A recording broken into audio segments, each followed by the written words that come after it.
શ્રાવણના છેલ્લા સોમવારની રાત શ્રી અંબાજી ધૂન મંડળ સાથે. હેલો ગાઈઝ, જય દ્વારકાધીશ. સવારે નાહી ધોઈને થઈ જાઓ ફ્રેશ થઈને આવી જાઓ શિવ ભગવાનના દર્શન કરવા માટે મંદિરે, કેમ કે આજે છે શ્રાવણનો છેલ્લો સોમવાર એટલે ઉપવાસ પણ હતો. પછી તો કરી લીધા દર્શન, તમે પણ કરી લો દર્શન કરીને આવી જાઓ. દર્શન કર્યા બાદ મસ્ત પોઝિટિવ વાઇબ આવે છે.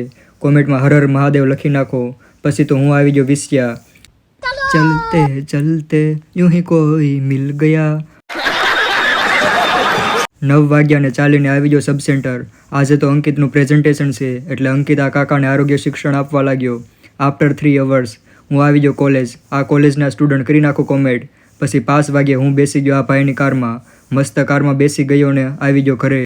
સાંજે તો મમ્મી મારા માટે બનાવતા હતા રાજગરાની પૂરી, કેમ કે મારે સોમવારનો ઉપવાસ છે. રાજગરાની પૂરી સાથે મસ્ત પોટેટો સબ્જી પણ બની ગઈ. પછી તો હું બેસી ગયો મસ્ત ટેસ્ટી ફરાળ કરવા. કિશનને જો છાશ બનાવે છે. સાંજે તો મારા ઘર પાસે શ્રી અંબાજી ધૂન મંડળ દ્વારા ધૂનનું આયોજન હતું એટલે હું પણ આવી ગયો આ સંગીતમય સાંજની અંદર ધૂનનો આનંદ માણવા. પછી તો મસ્ત ધૂનની શરૂઆત થઈ ગઈ. આ બધાની એનર્જી તો જુઓ. આ બધાને કરતા લઈને ધૂન કરતા જોઈને મને પણ મન થઈ ગયું હું પણ થોડી વાર બેસી જાઉં ધૂન કરવા માટે. મસ્ત બધા મ્યુઝિકલ આર્ટિકલને સાઉન્ડ સિસ્ટમને સિંગર કલાકાર દ્વારા સંગીતમય સાંજ બની ગઈ છે. આજની રાત શ્રી અંબાજી ધૂન મંડળ સાથે છે શ્રદ્ધાંજલિ, પુણ્યતિથિ વગેરે જેવા અનેક ફંક્શનમાં નિઃશુલ્ક ધૂન કરી આપે છે.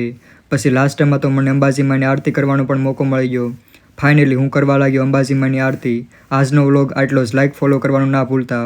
કોમેન્ટમાં લખી નાખો જય અંબાજીમાં.